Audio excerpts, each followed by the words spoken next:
Bonjour tout le monde. Alors, la vidéo que je vais réaliser aujourd'hui, elle a pour sujet d'étude les fameux miracles scientifiques du Coran. Peut-être vous en avez déjà entendu parler. Ce phénomène qui se développe sur Internet depuis plusieurs années maintenant, dont sont friands d'ailleurs tant de jeunes musulmans et de néo-convertis. Voilà, il ne parle peut-être pas forcément à tout le monde, alors je vais vous faire disons un petit topo sur le Coran. Voilà, ça me semble utile pour préciser un petit peu la nature de ce concept des miracles scientifiques du Coran, expression un peu oxymorique, miracle scientifique, alors que le miracle dans l'acception en tout cas voilà, de l'imaginaire collectif des gens la plupart du temps, c'est un événement qui effectivement dépasse le cadre normé des lois de la physique et de la nature. Voilà, ce qui est un peu le contraire de la science. Voilà, donc ces miracles scientifiques du Coran que je qualifie personnellement de mirages scientifiques, d'où le titre de la vidéo. Alors le Coran, donc pour rappel, depuis la position d'un musulman lambda, c'est le récit du Dieu Allah adressé au prophète Mohammed dans le but d'annoncer aux êtres humains ce qu'il faut faire pour éviter l'enfer et ce qu'il faut faire également voilà, pour gagner le paradis dans l'au-delà. Et aussi ce qu'il ne faut pas faire voilà, pour éviter l'enfer et ce qu'il ne faut pas faire bien sûr pour gagner le paradis dans l'au-delà. Et parmi donc les choses à faire, bien évidemment, obéir au prophète Mohammed, c'est un devoir incontournable. Depuis la position islamo-sceptique, en revanche, le Coran, c'est un récit retranscrivant les commandements et les justifications d'un gourou qui utilise la peur et l'ignorance des gens dans le but d'obtenir du pouvoir politique, de l'argent et bien évidemment les faveurs des femmes. Mohammed, c'était disons, voilà, c'était un simple bédouin du 7e siècle, pas particulièrement doué en dialectique, enfin en argumentation rationnelle, disons, de ce que j'ai vu moi du Coran et aussi dans des récits de hadith sahih. Et il était aussi également peu doué, je pense, en sciences physiques, chimiques ou naturelles. Et donc il allait de soi que euh, bah voilà, que le Coran, donc son œuvre officiellement, ne pouvait pas contenir des textes qui, sur le fond, seraient capables de trancher nettement avec l'optimum des savoirs théoriques et pratiques scientifiques de son époque. Pourtant, bien des musulmans croient cela. Voilà. Problème, toute l'histoire des civilisations humaines sur Terre semble démontrer que le Dieu Allah, voilà, qui régit un petit peu, qui orchestre toute la vie sur Terre officiellement du point de vue musulman, et bien, tout porte à croire que ce Dieu s'acharne à vouloir faire rayonner des savoirs, des savoir-faire et des technologies de mécréants, chrétiens, juifs ou judéo-chrétiens, et pas particulièrement en tout cas ceux de musulmans. Les meilleures médecines et techniques médicales du monde viennent de mécréants et pas de musulmans ou pas du monde arabo-musulman. Les automobiles, les avions, Internet, l'informatique, le réfrigérateur, le congélateur, le téléphone, la radio, téléphone mobile donc aussi, l'électricité, l'ampoule électrique, le sous-marin, la fusée, la télévision, la clé USB, la vaccination, bref, tout démontre aux musulmans qui connaissent un minimum l'ingéniosité des meilleurs scientifiques qui ont fait rayonner le savoir et surtout la puissance du monde occidental à travers ces derniers siècles, donc que ce sont des occidentaux non musulmans qui sont à l'avant-garde de la science parmi les civilisations humaines et pas des musulmans. Conscients de cela, des musulmans donc se sont alors mis à utiliser l'indigence et la suffisance des récits coraniques, tant sur la forme que sur le fond, afin de réussir à faire dire au Coran ce qu'il ne dit pas. Ainsi est née l'arnaque du concept des miracles scientifiques, qui est une entreprise visant par concordisme à tenter de faire coïncider les textes du Coran avec des récits factuels ou voilà, des récits factuels donc sur des théories ou des outils scientifiques découverts au cours des 20e ou 21e siècles, mais en tout cas pas au 7e siècle après Jésus-Christ. Le but est de pouvoir frimer et de dire vous avez vu, la preuve que le Coran est divin, c'est que ce récit il annonce des choses qu'il aurait été impossible voilà, à un simple bédouin du 7e siècle de découvrir. Au milieu des 450 pages de mon livre Il était une fois à l'islam, je consacre d'ailleurs deux parties donc, de ce livre à, voilà, cette entreprise rhétoricienne que sont les miracles scientifiques du Coran. Euh, Ça correspond à la totalité du second sous-chapitre du chapitre 2 de mon livre et également à une partie du troisième sous-chapitre du chapitre 3 de mon livre. Voilà, parce que j'ai remarqué effectivement que ces dernières années, voilà, les convertis à l'islam en France fanfaronnent dans leur grande majorité sur ce concept pourtant fallacieux qu'est les miracles scientifiques, et ça me semblait assez utile, voilà, de pouvoir essayer de démonter un petit peu cette fumisterie. Beaucoup de vidéos sur les miracles scientifiques du Coran ont été vues par voilà, des centaines de milliers de personnes sur YouTube. J'en ai disséqué une pour vous notamment, vue plus de 500 000 fois déjà, et très plébiscitée par beaucoup de musulmans. Nous allons vous prouver si le Coran vient bien de Dieu. Car comme il a été dit, si celui-ci provient de Dieu, il doit contenir des miracles. Et si vous lisez le Coran, vous verrez qu'il contient des informations qui ne pouvaient être connues à l'époque, c'est-à-dire il y a 1400 ans. Mohamed était un homme qui vivait en plein milieu du désert d'Arabie, là où la technologie n'existait pas. À cette époque, il n'y avait pas d'électricité, aucun appareil électronique, rien de tout ça. Les gens vivent de la terre, se déplacent en chameau. Personne n'avait inventé ou même pu imaginer les choses telles que les sondes, les scanners, les satellites, etc. Mais qui a inventé tout ça? Les mécréants du monde occidental, bien évidemment.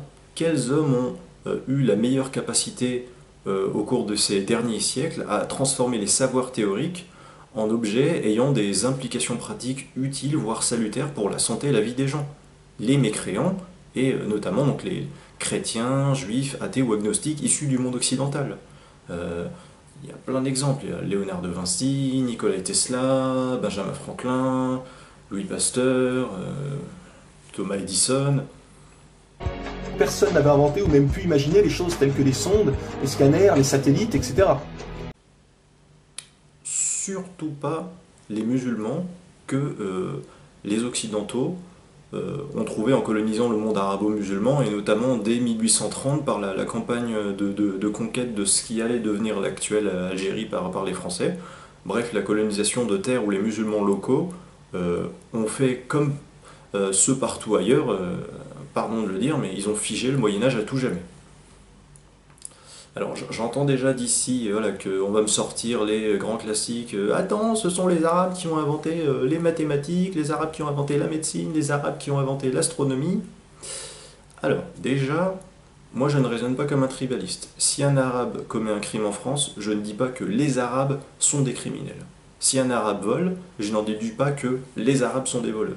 De la même façon, si un Arabe, pas nécessairement musulman d'ailleurs, découvre une invention, ou je sais pas moi, un élément chimique de la table de Mendeleïev, je ne dis pas que c'est les Arabes qui ont fait ça.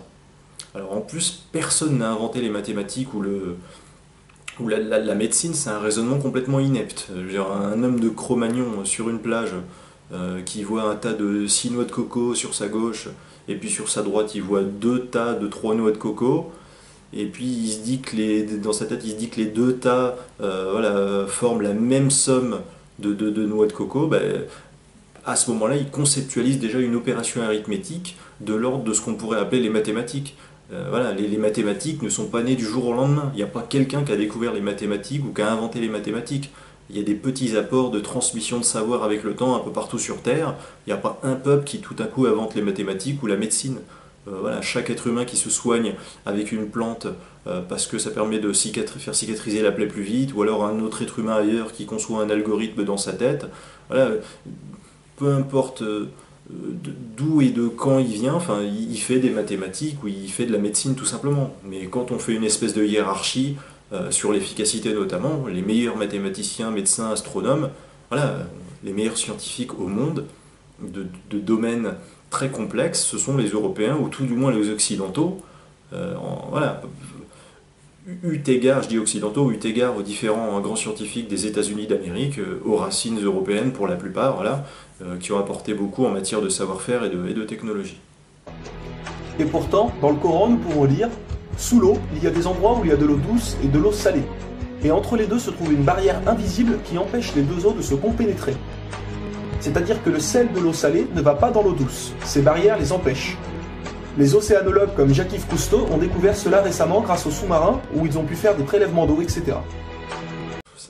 Ça n'a rien d'un miracle de décrire que l'on peut trouver une barrière séparant l'eau salée de l'eau douce. C'est un simple constat ophtalmologique que des marins en l'an 1000 avant Jésus-Christ pouvaient constater en passant leur bateau d'une partie à l'autre, en plongeant leurs mains d'un côté pour goûter de l'eau et de l'autre, et en déduire que ça manque de sel d'un côté ou alors qu'il y a un peu trop de sel de l'autre. Et la voix off de la vidéo, elle dit quoi? Elle dit que ça a été découvert récemment par Jacques-Yves Cousteau. C'est complètement débile. Cousteau, c'est quand même le XXe siècle. Avant ça, les mécréants du monde occidental, ils avaient juste inventé la locomotive, le téléphone, le télégraphe, la photographie, et genre ça leur est passé sous le nez le coup de la mer salée capable de border l'eau douce qui sort du fleuve et qui se dirige dans la mer. Non mais faut arrêter à un moment donné. Qui, il y a 1400 ans, en plein milieu du désert, pouvait savoir qu'il y a des barrières invisibles dans l'océan? Alors la soi-disant barrière invisible dans l'océan, ce n'est qu'un phénomène naturel constatable par la vue. Il n'y a rien de miraculeux dans ce récit, je suis désolé. Il est écrit dans le Coran que l'univers est en expansion continuelle, c'est-à-dire que celui-ci ne cesse de grandir. Les étoiles s'éloignent les unes des autres constamment. C'est en 1920, grâce aux appareils très perfectionnés, tels que les télescopes puissants, que nous avons pu savoir que l'univers était en expansion continuelle. Les télescopes des occidentaux, Parce que dans le monde occidental, il y a des scientifiques, des chercheurs, mais moi je n'entends qu'une seule chose de la bouche des musulmans qui adorent se vanter du caractère divin et hautement scientifique des récits du Coran, les savants musulmans. Alors ces savants, ils sont super malins et très crédibles, la preuve, ils sont musulmans, et aussi ils pensent que les djinns existent, la preuve, c'est écrit dans le Coran que les djinns existent. Ridicule. Alors je précise que le Coran ne parle nulle part du Big Bang, il s'y trouve des récits simplistes et imprécis, et les musulmans tentent de faire croire que ces récits seraient assimilables à la description de la théorie du Big Bang, théorie très complexe, qu'aucun musulman n'a jamais vanté en le Coran, avant que les mécréants du monde occidental ne se mettent à en parler, comme par hasard, c'est bizarre. D'ailleurs, dans le chapitre 2 de mon livre, qui pourtant est un essai, on ne peut plus sérieux, j'ai conçu 3 dialogues en fait entre deux personnages imaginaires, et le sous-chapitre 2 de mon livre, il est consacré au soi-disant miracle le scientifique du Coran. Alors je vais vous citer le fameux verset imprécis et inutile que bien des musulmans vendent comme étant un récit dissertant sur le Big Bang, parce que la voix off de la vidéo évidemment ne le fait pas. Alors, donc en général c'est la sourate, dans la sourate 21 verset 30, il est écrit: ceux qui ont mécru n'ont-ils pas vu que les cieux et la terre formaient une masse compacte? Ensuite nous les avons séparés et fait de l'eau toute chose vivante. Ne croiront-ils donc pas? Bon, l'idée que l'eau aide à la vie, ça c'est juste évident, je pense qu'il y a plein d'animaux qui l'ont compris aussi au-delà des humains. Et donc ceux qui ont mécru n'ont-ils pas vu que les cieux et la terre formaient une masse compacte? C'est, encore une fois, on peut se focaliser sur l'expression les cieux et la terre. C'est très imprécis, ces termes ne sont définis nulle part dans le Coran, il n'y a pas de précision ni sur la durée, ni sur les modalités du déroulement de ce phénomène de séparation de ces deux entités non définies et qui seraient assimilées à la théorie beaucoup plus complexe qu'est la théorie du Big Bang. Franchement, c'est une définition pré-moyenâgeuse et macroscopique, le coup de terre et cieux, partez chacune de votre côté. Pour en arriver à la déduction que c'est la théorie du Big Bang, la théorie bien évidemment des mécréants. Ni à partir de ce verset, ni ailleurs dans le Coran, il n'est question du Big Bang. On peut prendre les phrases floues qu'on veut et extrapoler. La théorie du Big Bang, ça a été théorisé par des phrases beaucoup plus développées et riches en démonstrations scientifiques, lorsque ce sont des scientifiques occidentaux qui en parlent. Dans le Coran, les seuls objets d'étude cosmologique que l'on trouve, je précise par ailleurs, c'est la Terre, la Lune, les cieux, le Soleil, les étoiles. Voilà. Si vraiment Allah il voulait nous impressionner ou se démarquer de simples constats ophtalmologiques accessibles à n'importe quel chimpanzé qui pouvait voir de lui-même la Terre, la Lune, les étoiles, le Soleil ou le ciel depuis le 7e siècle après Jésus-Christ, l'auteur du Coran il aurait dû décrire au moins la nature des différentes planètes qui gravitent autour du Soleil, ou ou alors voilà, la nature de ce qu'était l'univers spatio-temporel à son origine, avec un exposé clair et détaillé, et pas avec deux, trois pauvres phrases imprécises et simplistes. Qui, il y a 1400 ans, pouvait connaître cette information? Nous savons aujourd'hui que les montagnes sont comme des piliers et possèdent des racines.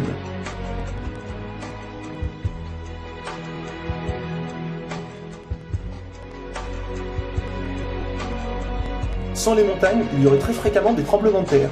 Nous savons grâce aux récentes découvertes qu'elles servent à la stabilisation de l'écorce terrestre. Qui, une nouvelle fois, il y a 1400 ans, pouvait savoir que les montagnes étaient ancrées comme des piliers et que ceux-ci servaient à la stabilisation de l'écorce terrestre? Encore le coup de grâce aux récentes découvertes. Bon, en fait, j'ai l'impression que le but de cette vidéo, c'est de vanter les découvertes des Occidentaux et ensuite de les faire approprier voilà, par le Coran. Franchement, enfin, on peut voir ce que le Coran dit au sujet des montagnes. Ça n'a rien de miraculeux scientifiquement et ça jette même plutôt l'opprobre sur le Coran. Alors, j'en parle dans mon livre.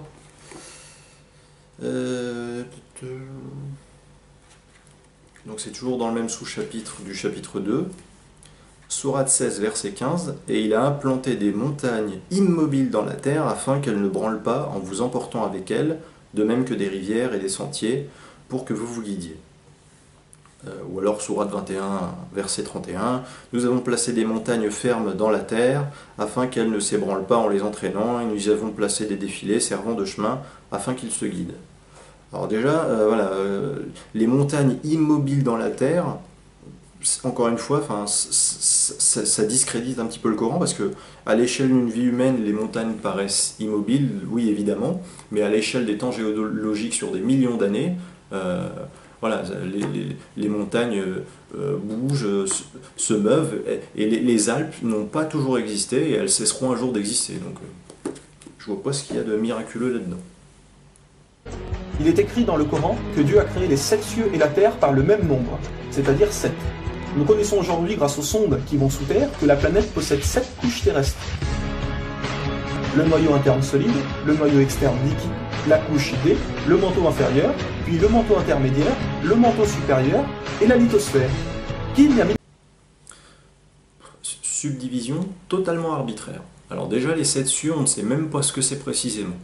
Et moi qui ai lu le Coran, l'auteur du Coran dit que le premier de ces 7 cieux est rempli d'étoiles. Donc les 6 autres doivent être vraiment très éloignés de la Terre, à mon avis, vu que dans tout l'univers, il y a des étoiles. Et les couches souterraines dont la voix off parle à cause d'un verset de la sourate, c'est quoi le trailer oui, 65, ouais, qui dit Allah a créé 7 cieux et autant de terre. On ne sait même pas déjà de quelle terre il parle. Voilà, mais ces couches-là, la voix de la vidéo veut nous faire croire que c'est les subdivisions sous la Terre jusqu'au centre de la Terre.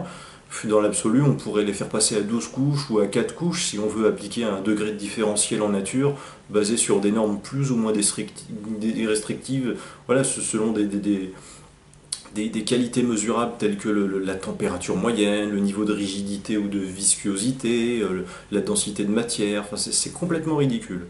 Et de toute façon, la voix off, elle débite des savoirs jamais annoncés nulle part dans le Coran. Et voilà, toutes les descriptions très précises qu'elle fait, on les voit nulle part dans le Coran. D'ailleurs, il ne cite même pas de versets durant sa vidéo de propagande. Qui, il y a 1400 ans, en plein milieu du désert, pouvait savoir que la Terre possédait 7 couches? Il était impossible de connaître cela sans la technologie récente. Pourquoi la voix off, elle décrit ces couches à partir des savoirs, voilà, des mécréants du monde occidental? Donc, il donne le nom de ces couches à partir de savoirs, mais bien évidemment, il ne peut pas les donner à partir de versets coraniques là-dessus, puisque ça n'existe pas. Dans le Coran, il y a des descriptions très simplistes, d'ailleurs tellement simplistes que potentiellement on pourrait leur faire dire tout et leur contraire. Et Allah, il aime bien caser d'ailleurs le chiffre 7 comme, voilà, par fétichisme numérologique. Vous vous en rendrez compte si vous avez l'occasion de lire le Coran. Dans le Coran, voilà, l'auteur il passe son temps à affirmer sans jamais décrire les choses précisément, différents faits, et puis il nous parle des 7 cieux, de la tempête déchaînée contre les Hades durant 7 jours et 7 nuits, de l'histoire du grain aux 7 épis, des 7 vaches grasses mangées par 7 hommes maigres, ou Joseph qui dit à je ne sais plus qui, voilà, de semer durant 7 années consécutives. Qui, il y a 1400 ans en plein milieu du désert, pouvait savoir que la Terre possédait 7 couches? Il était impossible de connaître cela sans la technologie récente. Pourquoi montrer des composants électroniques, invention des mécréants occidentaux? Pourquoi la WOF, elle ne montre donc pas une création de leurs savants musulmans depuis le monde musulman, voilà, une invention avant-gardiste par rapport à son époque? Il est aussi mentionné que les plantes ont des sexes, mâles et femelles. La découverte de la sexualité des plantes fut réalisée par Rudolf Jacob Comnenarius entre 1660 et 1720. J'ai jamais lu ça dans le Coran. Jamais. Voilà, il y a écrit dans le Coran qu'Allah il a créé un mâle et une femelle pour le couple, mais il n'a pas parlé de la sexualité et donc de la sexualité des plantes. Et puis en plus, il existe des plantes hermaphrodites par ailleurs, hein. Je dis ça, je dis rien. Et puis dans cette catégorie des couples avec un mâle et une femelle, voilà, Allah il n'a pas inclus les plantes de ce que j'ai lu dans le Coran. L'auteur de la vidéo, il pourrait citer tellement de fois ces fameux super versets scientifiques, mais il ne le fait pas. Il se contente d'aligner des affirmations. C'est sûr que c'est tellement plus impressionnant de nous bombarder avec des jolies images voilà, fournies par des caméras, technologies des mécréants du monde occidental. Le récit consistant à décrire ce qui semble accessible à toute personne ayant des yeux au 7e siècle sur Terre, pour moi ça ne m'impressionne pas. Les montagnes solidement ancrées dans le sol, oui ça peut sembler évident, puisque c'est massif, c'est immense dans le paysage, mais encore une fois ça ne m'impressionne pas du tout ce genre de récit. Le Coran explique étape par étape l'embryologie, c'est-à-dire comment un enfant se développe dans le ventre de sa mère. Le professeur Ketmour, qui a aussi le prix Nobel au Canada de l'embryologie, a confirmé que cela se passait exactement comme indiqué dans le Coran, et a affirmé que ces faits ne pouvaient être connus d'il y a 1400 ans. Ah bon?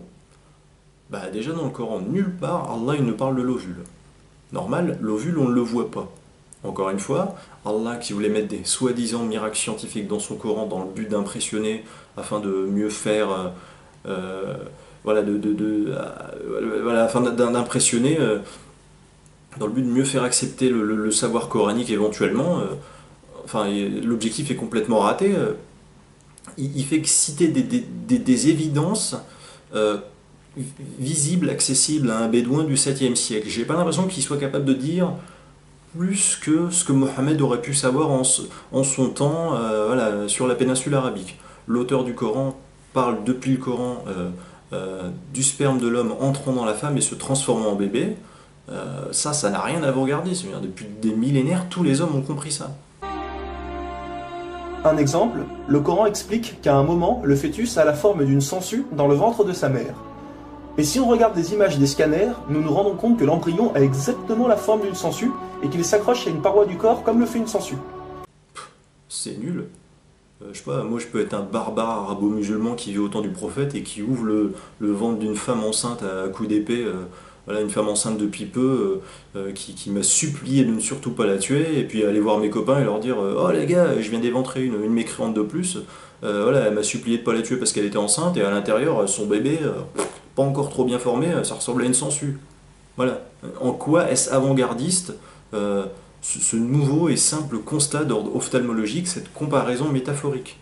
Où est la science fondamentale, bien décrite, voilà, qui se dissocie des savoirs de l'époque et des superstitions de l'époque surtout, tout en étant véridique et voilà, impliquant des faits très concrets qui peuvent être bien mesurés dans la pratique. Moi, je n'en vois pas dans le Coran.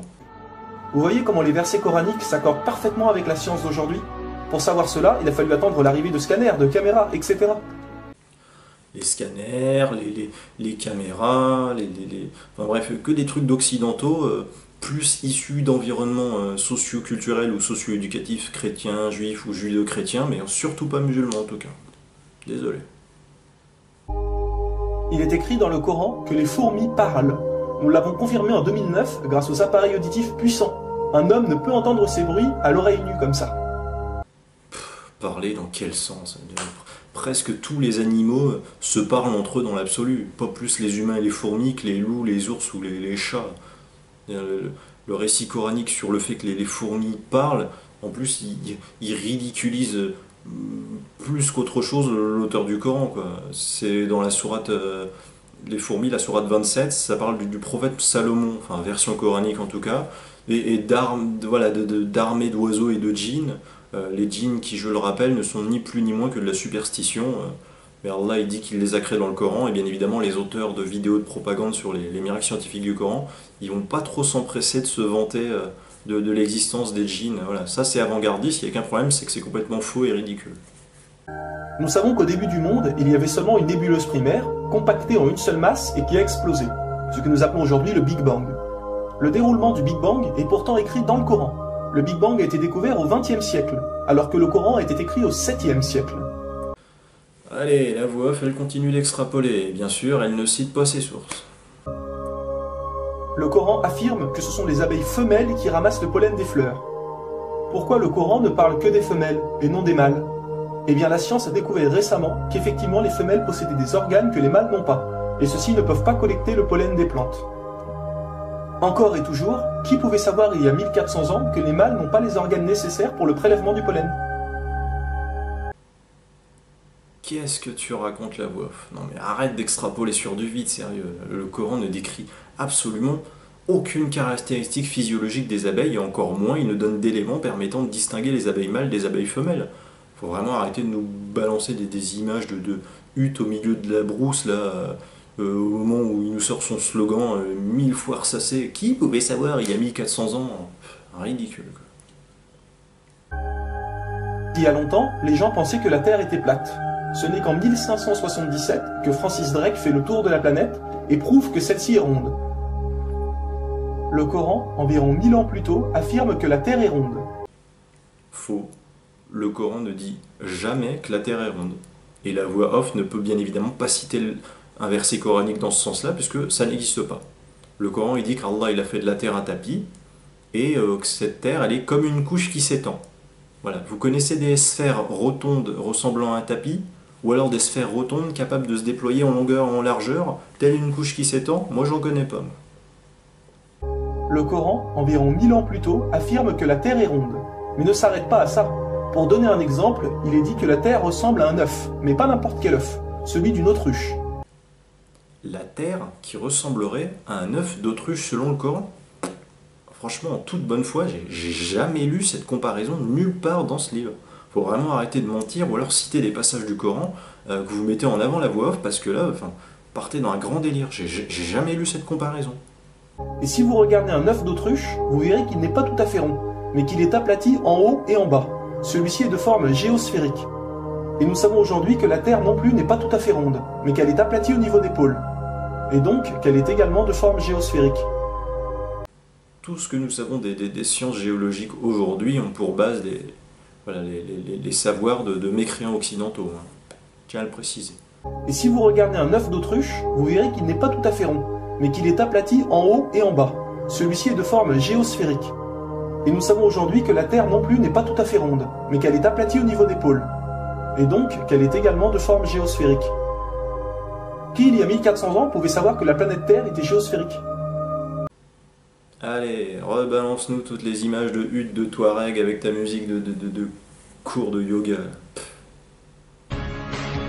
Soyons honnêtes, qui, il y a plus d'un millénaire, pouvait faire toutes ces affirmations, sans aucune technologie? Rendez-vous compte, à cette époque-là?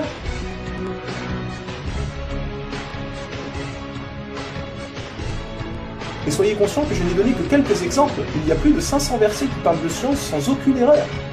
Le Coran parle d'astronomie, de biologie, de physique, de géologie, etc. Il n'y a pas des centaines de versets scientifiques dans le Coran, mais plutôt zéro. Voilà. Et ce livre décrit des faits simplistes, caduques ou imprécis, dans des domaines tels que les sciences naturelles, physiques ou géologiques. Je suis navré. Le Coran ne comprend pas seulement des miracles scientifiques, mais des miracles linguistiques ou numériques. Par exemple, le mot terre apparaît 13 fois dans le Coran, et le mot mer apparaît 32 fois. Additionnez 13 plus 32, cela vous donne 45. Si l'on met cela en pourcentage, 32 fois le mot mer sur 45 donne 71%. Et c'est exactement le pourcentage que la mer recouvre sur la surface de la Terre. La mer recouvre 71% de la surface de la planète. Et 13 sur 45 donne 29%. Et c'est exactement le pourcentage que représente la Terre sur la surface de la planète. Ah bon? Bah moi, c'est bizarre, j'ai trouvé... J'ai pris un décompte, je l'ai mis dans mon calepin. Donc l'occurrence mer au singulier, je l'ai trouvé 29 fois. Et terre, 378 fois. On est très loin du rapport de proportion 29 contre 71 par rapport à la somme totale représentant une base 100. Faut arrêter de débiter des conneries racontées sur les sites de propagande islamique à un moment donné. Croyez-vous vraiment que cela vient du hasard? Le mot paradis apparaît 77 fois. Et devinez quoi? Le mot enfer apparaît aussi 77 fois. Donc voici ce que j'ai trouvé moi pour le paradis et l'enfer. Paradis 67 fois, enfer 98 fois. 98, hein. Un tiers de plus pour l'enfer, un tiers d'occurrence en plus. Franchement, si ce n'était pas un mensonge produit ou repris par l'auteur de cette vidéo, la voix off de la vidéo aurait fourni je sais pas moi, un document détaillant le décompte, voilà, la présence du mot paradis au sein des différentes sourates du Coran, genre il y est 21 fois dans la sourate 2, 14 fois dans la sourate 3, etc. Mais bon, dans cette vidéo, vu tout de même par près de plus d'un demi-million de personnes, voilà, et des personnes qui plébiscitent beaucoup cette vidéo,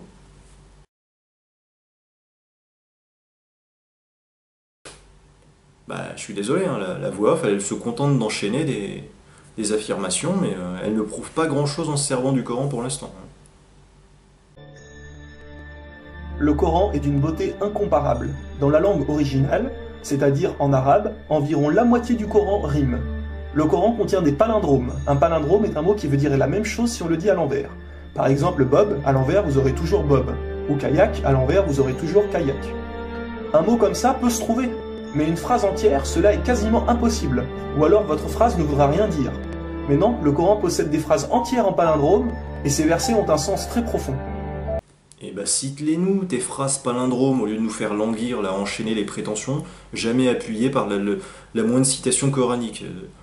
Il en a trouvé plein, éventuellement, qu'il les cite alors. Je vais donner un dernier exemple avant de conclure. Vous allez vous rendre compte de l'extraordinaire précision du choix des mots. Dans un verset, Dieu dit qu'il n'a pas doté l'homme de deux cœurs. Pourtant, un peu plus loin, Dieu parle aussi des femmes. Alors pourquoi il ne dit pas « je n'ai pas doté l'être humain de deux cœurs » ?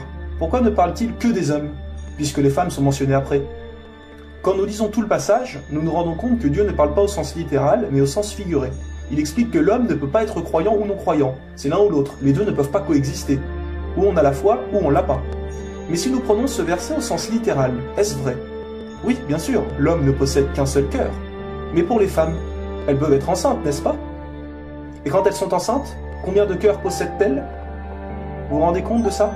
Si Dieu avait mis l'être humain au lieu du mot homme, un petit malin aurait pu dire « Hé, il y a une contradiction. Si on prend cette phrase au sens littéral, la femme peut avoir deux cœurs quand elle est enceinte. » Mais non, même au sens littéral, cette critique est impossible.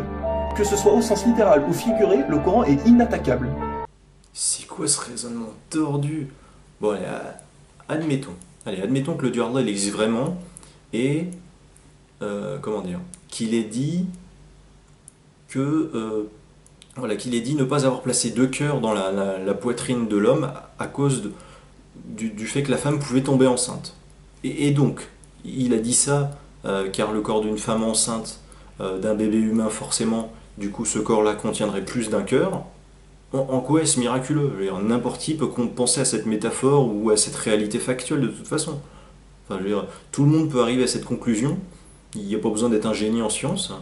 Moi, si j'enferme un mec dans une pièce et qu'il est le seul être vivant dans cette pièce, alors il n'y aura qu'un seul cœur dans cette pièce. Si j'ajoute un second mec dans la pièce, voilà, il n'y aura plus d'un cœur dans la pièce. Qu'est-ce que ce récit trivial et ennuyeux à mourir peut produire qui viendrait à tutoyer la valeur des meilleurs savoirs des scientifiques du monde occidental? Bref, en tout cas, je tiens quand même à ajouter que dans le Coran, le Dieu Allah, il ne parle jamais du cerveau humain, mais vraiment jamais. Il s'inscrit plutôt dans la croyance de l'époque selon laquelle il y avait une cardio-conscience, c'est-à-dire qu'en gros, le cœur des humains servaient aussi de cerveau. Et du coup, donc, il avait l'occasion éventuellement de se démarquer de l'optimum des faux savoirs humains de l'époque en ce qui concerne le cœur, au 7e siècle donc, mais il a préféré lancer des dizaines de versets coraniques où il est dit, voilà, très explicitement que les hommes pensent et raisonnent avec leur cœur et qu'ils peuvent même ressentir des états d'âme passionnels ou émotionnels provenant de ce cœur, voilà, et donc pas du cerveau. Alors en voici quelques extraits, j'en ai dans mon livre, c'est dans mon chapitre 3. Alors.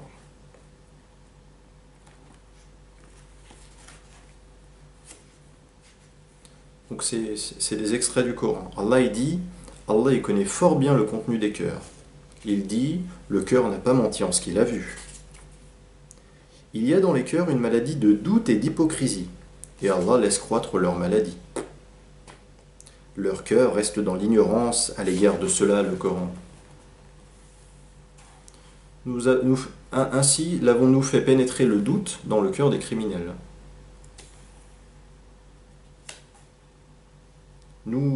Et nous enlèverons toute la rancune de leur poitrine. Et alors, deux passages que j'aime beaucoup, ce sont des énumérations. Donc c'est dans la sourate 7 du Coran. Ils ont des cœurs mais ne comprennent pas. Ils ont des yeux mais ne voient pas. Ils ont des oreilles mais n'entendent pas. Donc il associe l'ouïe à l'oreille, il associe la vue aux yeux, il associe la compréhension au cœur. Ridicule. Et dans la sourate 5, ceux qui ont dit nous avons cru avec leur bouche sans que leur cœur ait jamais cru.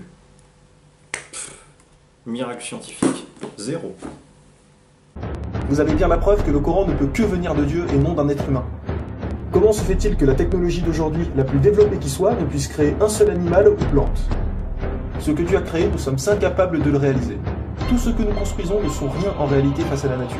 Dieu dit dans le Coran, pour ceux qui recherchent des preuves, regardez autour de vous, regardez la nature, l'être humain, l'eau, le soleil. Il y a là des preuves pour ceux qui réfléchissent.